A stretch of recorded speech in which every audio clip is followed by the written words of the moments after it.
Welcome. Great to be here, Eric. We decided to do this little impromptu thing because Joe is going to be at the Plein Air convention. He hasn't been there for a long, long time. Efren Gonzalez was talking about this just the other day, about how he met Joe and how it changed his life, his career, after watching Joe speak and watching him paint. And Joe is coming back to the Plein Air convention. He is doing a pre-convention workshop. And I thought it would be fun, Joe, first off, just to talk a little bit about that, just to talk about a couple of things, but to kind of get inside your head. But first, I want to show people something. I want to show them the cover of Plein Air magazine with your painting on it. And what's the story behind that painting? It was during COVID. The articles that Bob Barr had written, really well-written article, an interview, but it was about doing large paintings during COVID. Like, I took that 2 years to do nothing but very large paintings outside. This is a 40 by 50 inch painting of a community garden, and which is, not far from my home. Most of the paintings I did were not far from home at all. But the attempt was to try to push myself, really, and see how far I could go. It's something I'd always wanted to do, and COVID gave me the excuse to do it. So what's the process like to do such a large painting on location? Actually, it's a good question, because it's a good part of what I'll be talking about in the workshop. That it's the start, how you begin the painting, or how I begin the painting, is, to me, is of utmost importance. And that starts with a drawing, a drawing that's rhythmic and hierarchical, and then an underpainting to freeze the effect, which these are the things I'll be talking about. And then the challenge is to hold the effect, right? I mean, the more unified or the more singular the effect, to me, the more interesting the painting. I'm not interested in a generic image. For me, I put the same amount of care into a landscape as I would into a portrait. And that surprises a lot of people. And so in my classes, I've always raised a very, very high bar for shape and for drawing and for the idea of rhythmic connectivity. So when I'm laying that thing out and I'm composing it, my hand is constantly moving around, connecting forms, and trying to create a trip for the eye that's exciting, because the eye likes that. And I think that's something that's completely, we hear people talk about that, but I think it's often misunderstood, and you're going to actually show us how to do that. Yeah, I'm going to flesh all that out. As a matter of fact, I'm going to spend an immense amount of time speaking specifically about drawing.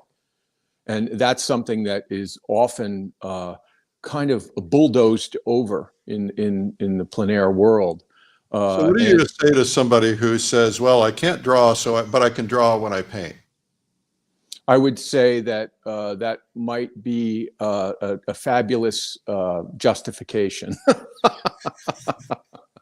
Because the thing is that drawing is everything. It's not something.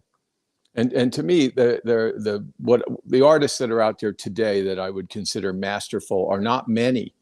In my esteem, there are a lot of good painters, but not a lot of masterful ones. But every single one of them are two things: they're very smart people, and they draw exquisitely well. So that term gets thrown around pretty loosely. We're a little guilty of it ourselves. Everybody's a master. How would you define someone who is a master? Well, I don't consider myself a master at all. I consider myself a student, maybe more advanced than some. But I think if you spend great deal of time outside, and in the article I talk about it, all these large paintings, you spend hours standing in one spot. If you are not touched or awed by the perfection and the beauty that exists in front of you, then you're not connected. And so to me, there's a certain amount of humility that is absolutely requisite to approach nature. And we've talked about this before, but a certain amount of hubris or ego just to face a blank canvas. So there's a balance between the two, but I generally don't. I don't find real hardcore outdoor painters generally terribly egotistical because they're constantly being schooled by what's in front of them. You know, you can convince yourself if you spend all of your time in the studio that you are, you know, you're something special. Being outdoors all the time makes me see my place in kind of in the cosmos. It makes me I just like have this profound respect for what's in front of me. And then if I think about the great artists that have touched me, some of whom I'll talk about in this workshop, Levitan being one of them, truly it was not technique. We keep thinking about it's technique, it's technique, it's technique. There's a trick, there's a trick. There's no darn trick. There's no damn trick out there. There are tricks, but those are shortcuts. And there's no shortcut to sensitivity. Sensitivity is something either you develop or you don't. And I think a lot of the time, in lieu of sensitivity, people supplement that with subject matter. And you're going to be showing us how you would recommend developing sensitivity. Absolutely. Absolutely. But like I said, one of the biggest components to sensitivity is humility to what's in front of you. Because nature will not reveal herself to those who are not open. So let's talk about the topic that you just raised. And you said if you're not getting outdoors, there are potentially thousands of people watching this who are studio painters and pretty accomplished studio painters. But what is it specifically? I know you got into the essence of you know, absorbing the essence of what you see, but what is it about getting outdoors that changes you as a painter? Oh, actually, the closing talk that I'm going to be giving for you is called the living experience, and that's exactly what I'm going to be talking about. And just in a nutshell, what it has to do with is sensory engagement, right? I mean, every sense that you engage in an experience heightens the potential reception of that experience. So working outdoors as opposed to working in the studio, you know, don't let anybody tell you that it's the same thing or that it's no different. It's completely different. You know, the silly analogy that I use in my class all the time is when I teach, you know, I said it's the difference between your child wrapping their arms around you or your loved one and telling you they love you and that feeling that you feel versus, you know, Spock from Star Trek explaining the chemistry of love on your brain. They're very different things.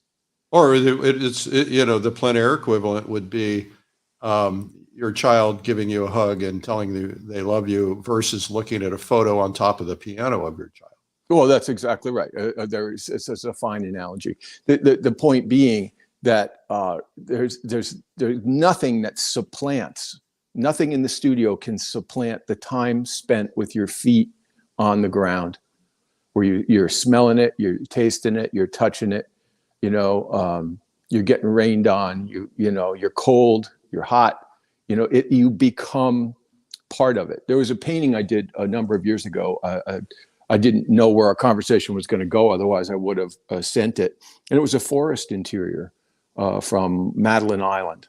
A 24 by 30 inch forest interior. I spent 5 mornings working on one painting and then the 5 afternoons working on another and trying to freeze an effect, which again, this is what I'm going to be talking about. How do you hold an effect and not get lost?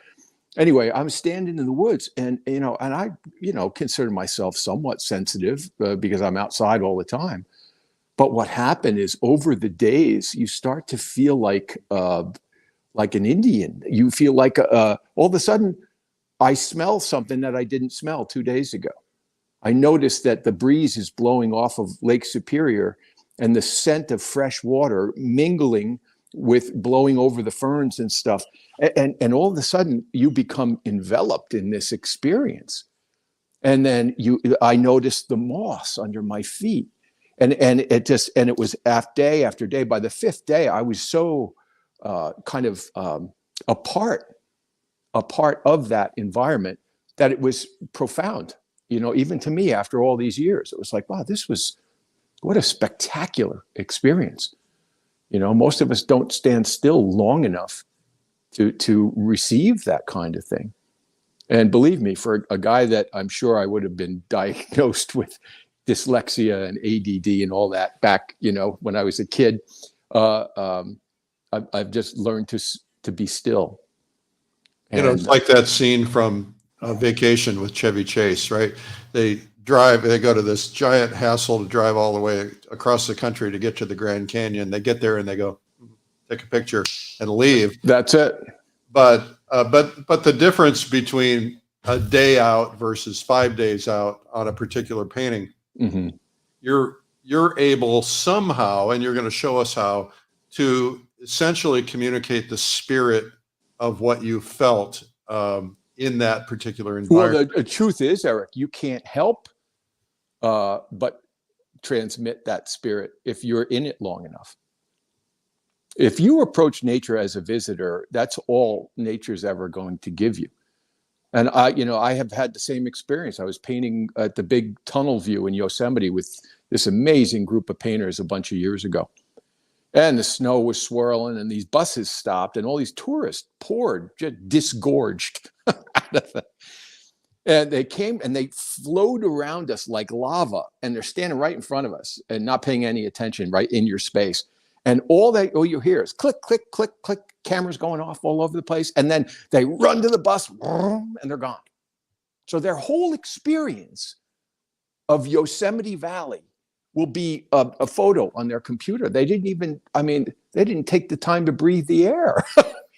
So, it's a different thing. Plus, because everybody has gotten so enamored with this quick imagery thing, right? TikTok and this and that, and it all started, as we're similar age. It all started with MTV, the quick cut, da-dun, da-dun, da-dun, 100 images in a minute or more.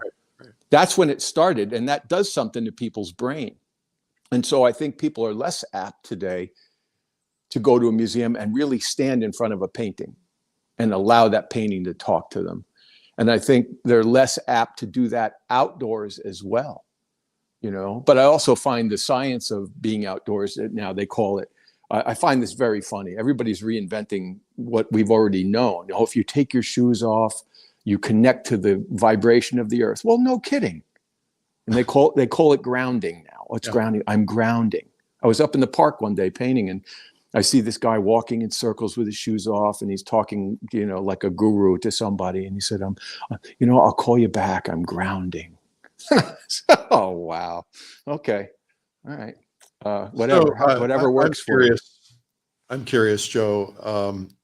I'm sure people watching this who do plein air painting are saying, I can stand in front of a painting for 2 or 3 hours, which is about the amount of light, I assume, a morning and afternoon or something. Right. And I'll look at that painting, I'll go, I can't even imagine what else I could do to it. So where does that depth come from? That's a great question. Returning the next day with right. So here's the thing: every painting is a series of decision making, right? With great artists, it's hierarchical decision making. It's not just when you make the decision, right? I mean, if the house is on fire and you've got a fire extinguisher in your car, and you run up 10 minutes later and try to put it out, good luck. And I think it's one of the things I work very hard with the students that I teach regularly, like Carl Bretsky and Bob Upton will be there presenting. What I've always done is when people get close on a painting, one of the kind of things that I'll do is if I have a frame the right size in my studio, I'll pop it in a frame, I'll put it in a good light, I'll get them off to the side of the class, and I'll say, get out your notebook. Okay? What you want to do right now, if you have to make 10 moves, think about it like playing chess. You have 10 moves to finish this painting. What are those 10 moves? Once you've made that list, prioritize the list. What's most important? Second, third, fourth. So I try to get them used to hierarchical decision making. So that answers your question. Because when I'm in the forest or painting something really complicated, I've got to deconstruct what's in front of me and then visually clarify it, not render it. I don't teach rendering. I don't teach copying. Do I paint what's in front of me? Yes. But it's deconstructed and then put back together in a clarified way, where I'm considering flow of light. I'm considering unity within the shadow, unity within the light, where I'm grouping my lights, where I'm grouping my darks. So there is a fair amount of subjective decision making involved. So this workshop, pre-convention workshop that you're going to be doing, they're not painting. No, there's going to be so much. So can you tell us what your plan is? Yeah, like I said, I'm going to talk about it. The whole point of this is a beautiful beginning, right? Years ago, my mentor said to me, the better the start of your painting is, the better the start is, the closer it is to being a finish. And toward that end, and I trusted him to do this, and I'm glad I did. It changed my life. When I took this year off to study with him when I was 25, I would bring my studies in and I'd say, oh, I want to bring this back out and finish it. He said, I wouldn't. And I said, what? I love the idea. I love the start of it. He said, Joe, he goes, what you want to do is take the starts further every time. And there's such a discipline to that, so that I've gotten to a point where I can do a very large painting from life outside and completely hold an effect. Because when if you look at what's out there, if you start well, if you learn to average mass your to do a good underpainting, for example, underpainting to freeze the effect. I'm going to be talking about that. I'm going to be talking about primarily drawing and underpainting and how you set the whole painting up for color and for light. Because I've been working with mentoring students now, since 2017, all over the world. And what do we talk about at the beginning mostly is drawing and underpainting. Because I can take any student, and this is not bragging, this is a fact. This is what's happened with the teaching. Any student that has a good eye and a decent eye for color, and if I can have them backtrack and work on their drawing and work on their underpainting, just with their existing understanding of color, without me ever even going further with the prismatic palette with them, they can improve their painting by 50%, just like that. But I mean, it takes a while to learn how to do these initial stages with love and care and intention. And it takes patience. And a lot of people aren't that patient. Well, think about this though.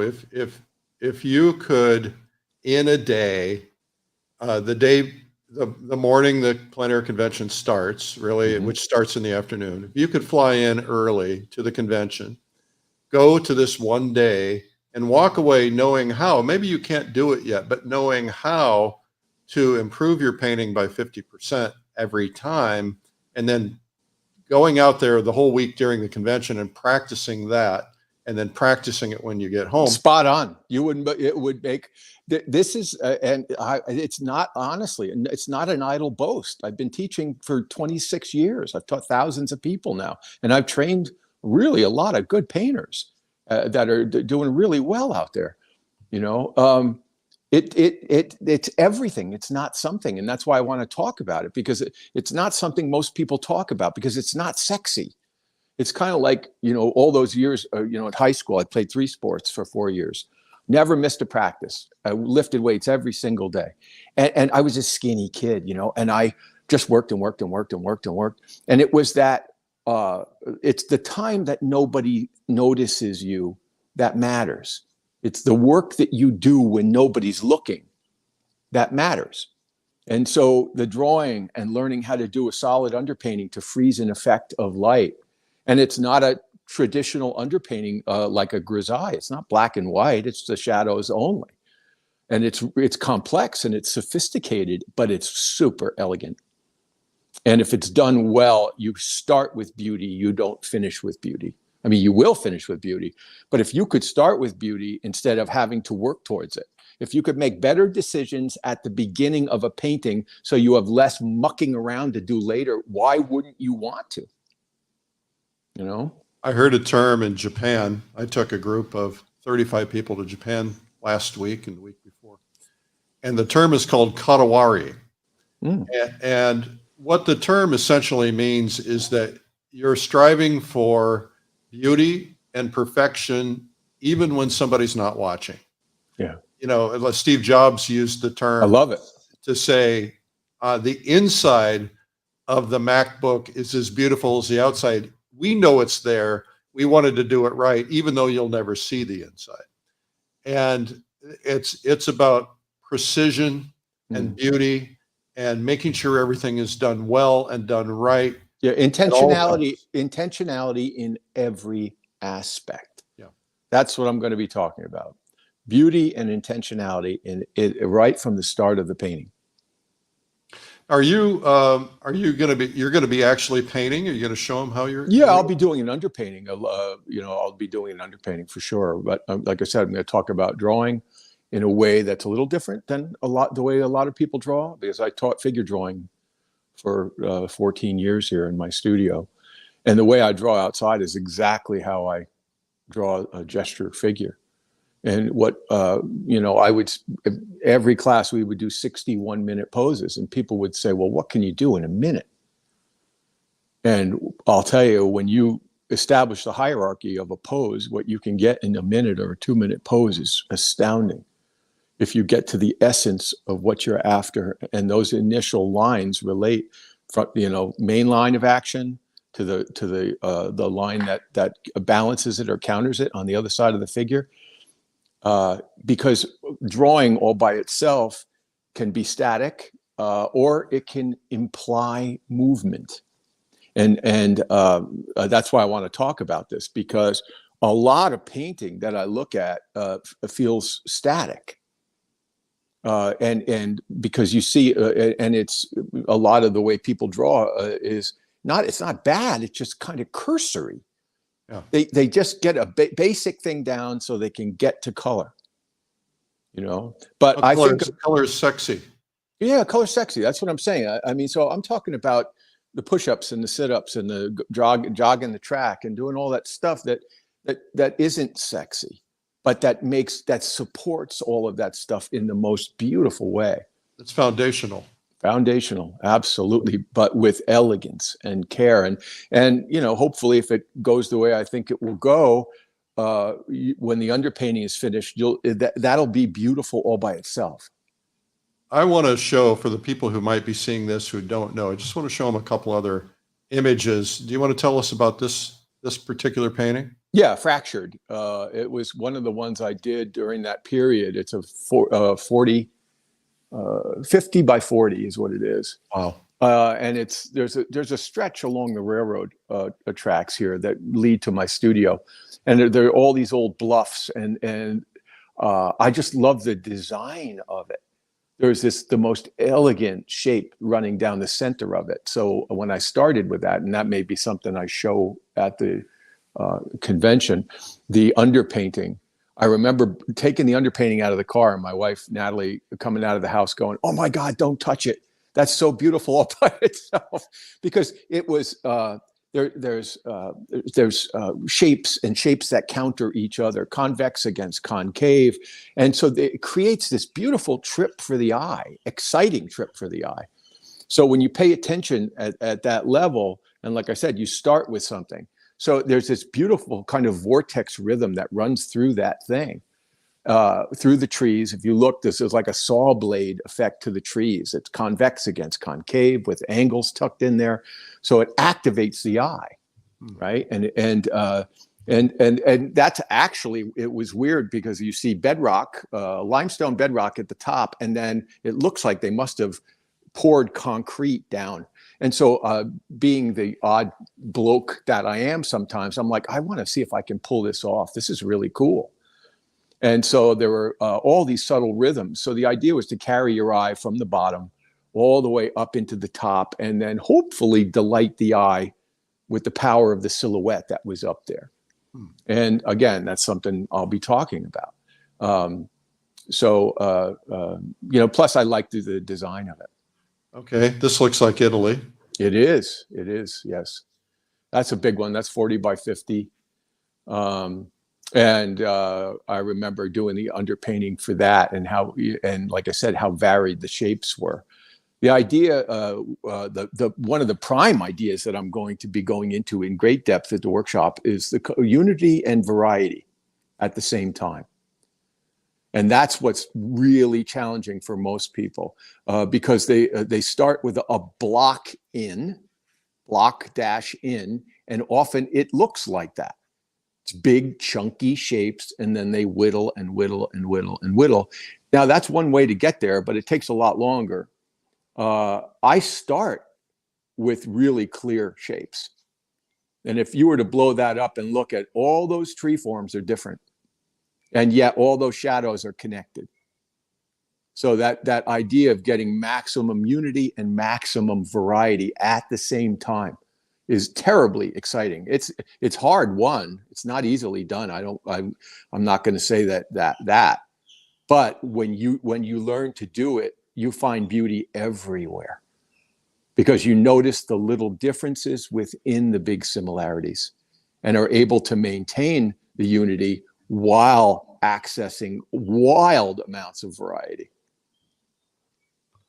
I just had a flashback when you talked about connecting the darks.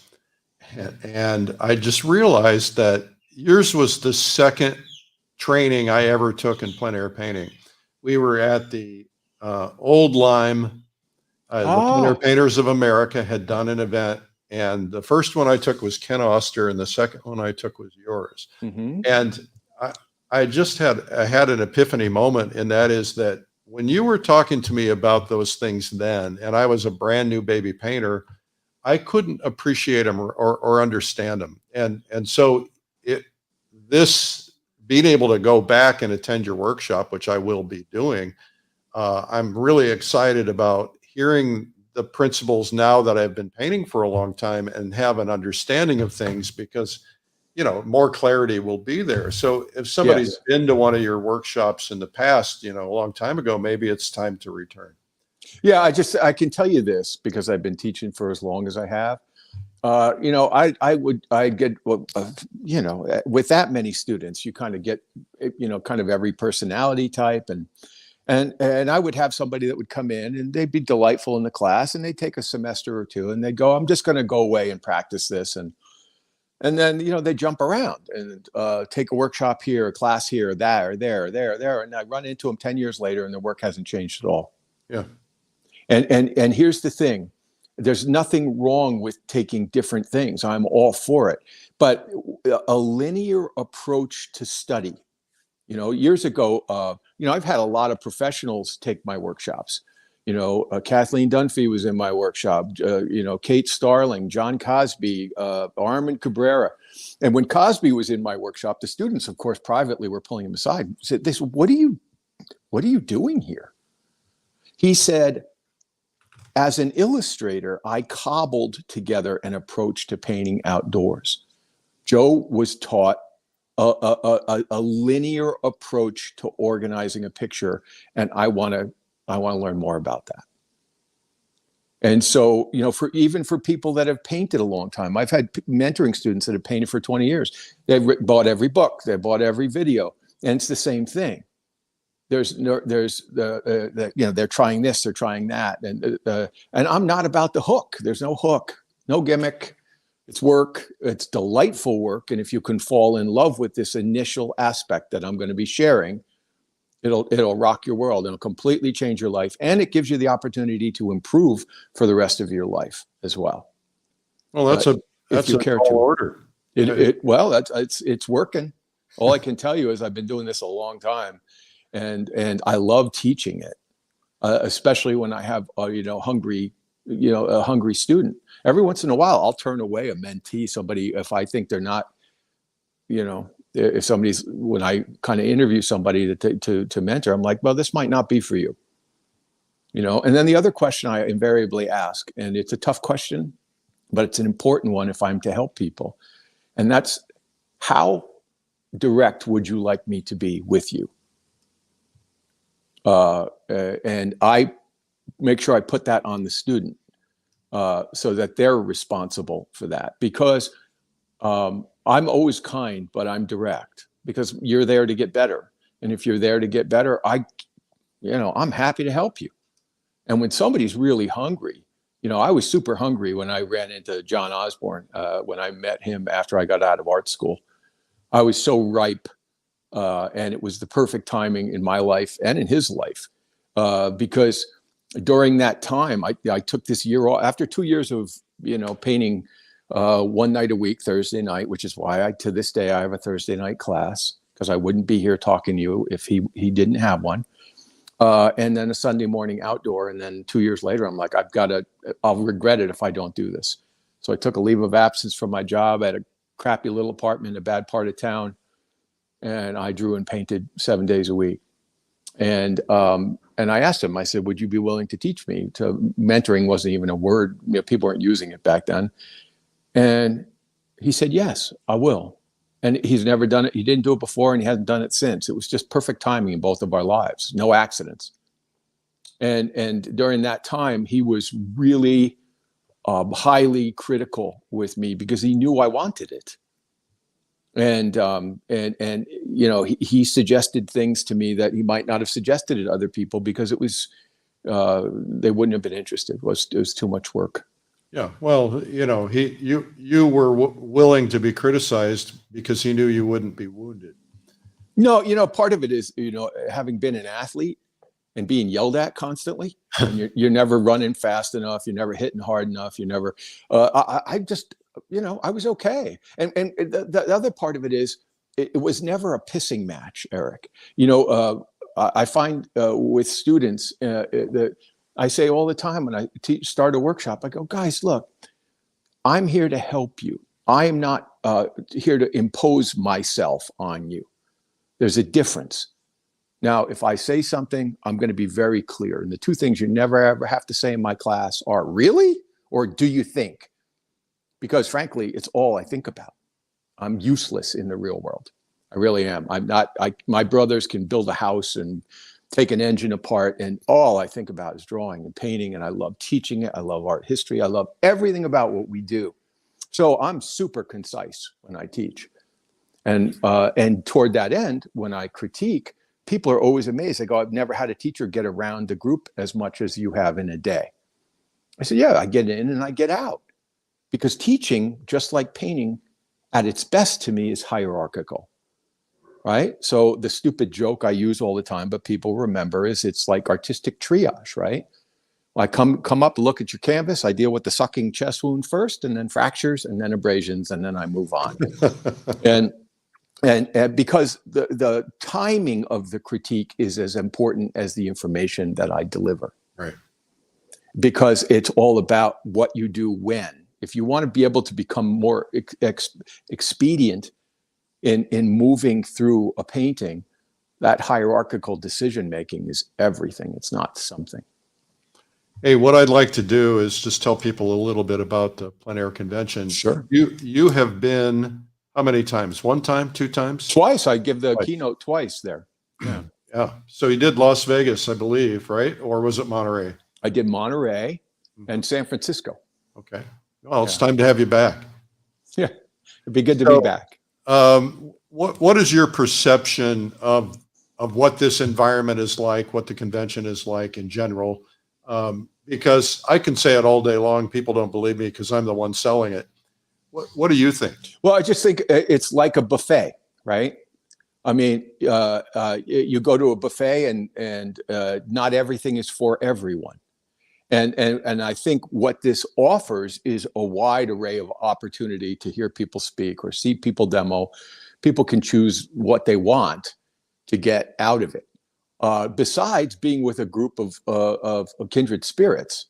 And I think there's a certain magic that comes with that. I know that when I teach my workshops, like up on Madeline Island, and everybody's together for a week, and you're on the same campus for a week, and you eat together, and you're painting together, and if the energy is the right kind of energy, which of course it's really important.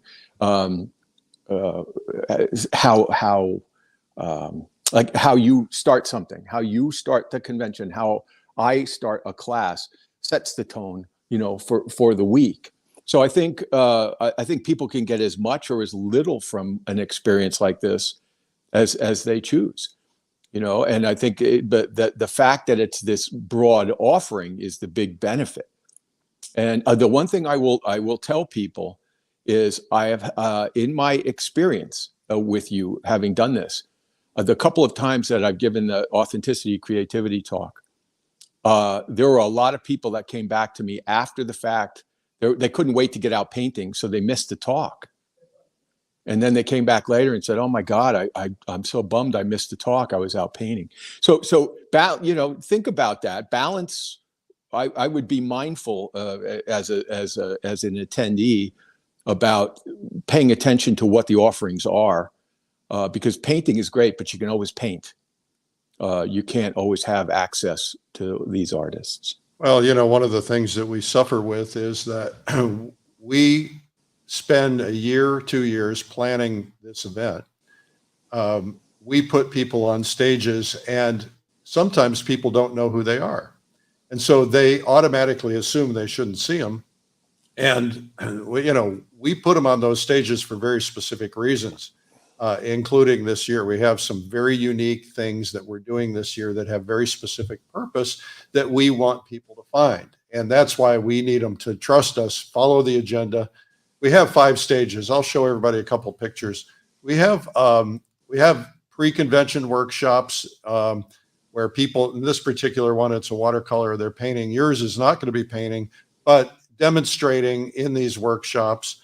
We have a big stage. This is probably what your workshop will look like. There's also a big screen so you can see, but we have an opportunity to really learn well. And then we have a big stage, which has really big screens, and that's the one where when we all get together, or the demos that have the most attention. But there are 5 stages. And then the convention is coming up on May 20th through 24th. It's the first one a lot of people have been able to drive to, because it's in the Smoky Mountains, Smoky Mountain National Park, right outside of it in Cherokee, which is near Asheville. And there are only 40 seats left to the convention. There are plenty of seats left to Joe Paquet's workshop. That's not yet sold out, but the workshop is designed for people who are attending the convention. Although if you can't attend the convention, you really want to come to the workshop, PM me and I'll see if we can work something out. But we typically can't do that. But go to pleinairconvention.com, get registered, and then go in there and register for Joe Paquet's pre-convention workshop. We also have some other pre-convention workshops. Joe, I would be remiss if I didn't mention them. We have Amit Kapoor, the great watercolor artist from India, is coming in and doing our first pre-convention workshop in watercolor. We also have Aaron Schur doing a pre-convention workshop in pastel. And we have what we call the basics course. And we highly recommend, if you're brand new to this and you don't know about using easels and painting outdoors, and you don't even know if you want to paint in oil or watercolor or other things, go to the basics course. When we go painting every day, which we all do as a group, the basics course people will be there with you. You'll be painting together if you choose to. We also have what we call field painters.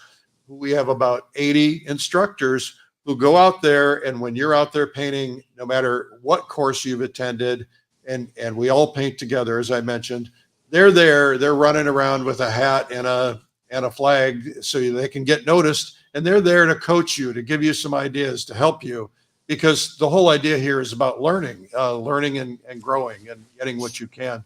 So we would like to invite you to the Plein Air Convention. As I mentioned, there's only about 40 seats left.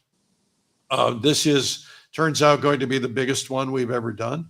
But don't let that worry you, because the size, it'll still feel intimate, because you have the ability to go out to 5 different stages. There's a big expo hall. There's lots of parties, lots of events, lots of painting together. And you don't need a car. We have buses you can sign up for that take you to the locations. As a matter of fact, the national park is recommending you take the buses, because parking is a problem in the national park. And so you don't need to get a rental car. You just have to get to the location. Joe's workshop starts the day the convention starts. So it's on the 20th. The convention starts late in the afternoon on the 20th. So his starts the morning of the 20th, as do all the other workshops. Early, very early. Very early. Hopefully Yeah, there'll be coffee there, Eric. Yeah, we'll have coffee, and you'll want to get in there the night before. So Joe, anyway, any final thoughts on this? No, I'm just really excited about talking about this aspect of the painting that I'm terribly passionate about, and I think it'll benefit everybody. So I'm excited to do it. I'm excited too, and I excuse me, I'm not supposed to play favorites, but you are my favorite. So well I am done. going to attend your workshop, and I'm you. really excited about it. And of course, anybody who gets a chance to do mentoring with Joe or studying with Joe or going to his workshops anywhere they're held, where you can get 5 days in a row, and not all of the workshops are the same topic, right? So this one at our convention is I just 2 weeks beginnings. before, literally 2 weeks before that in my studio, I'm teaching a composition and design workshop. It's a studio-based, 5-day, exercise-based, really cool class I put together 25 years ago when I first came to Minnesota, that I used to teach it as a regular semester class, but it's all, kind of compressed into 5 days. Awesome. Yeah. Terrific. Well, Joe, what's your website, just so people know? www.joepaquet.com. JoePaquet.com. I'm also on Instagram, Facebook. So. Okay. Well, Joe, thank you so much for explaining these things today. I think we all learned a little bit of something. And no, thanks for helping me flesh it out a little bit, and for the good questions that help people get a better understanding of what the offering is. Absolutely. All right. Well, Joe, thanks again, and have a great day. You too. Thanks, Eric.